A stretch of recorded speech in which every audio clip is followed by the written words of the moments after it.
You ask Tiger to solve. This deals with linear equations with one unknown. The final result is x equals -1. Let's solve it step by step. Simplify the expression. Expand the parentheses. Simplify the arithmetic. Expand the parentheses. Group like terms. Simplify the arithmetic. Group all constants on the right side of the equation. Subtract 11 from both sides.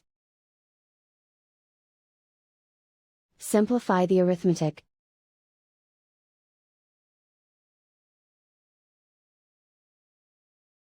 Isolate the x. Divide both sides by -3. Cancel out the negatives. Simplify the fraction.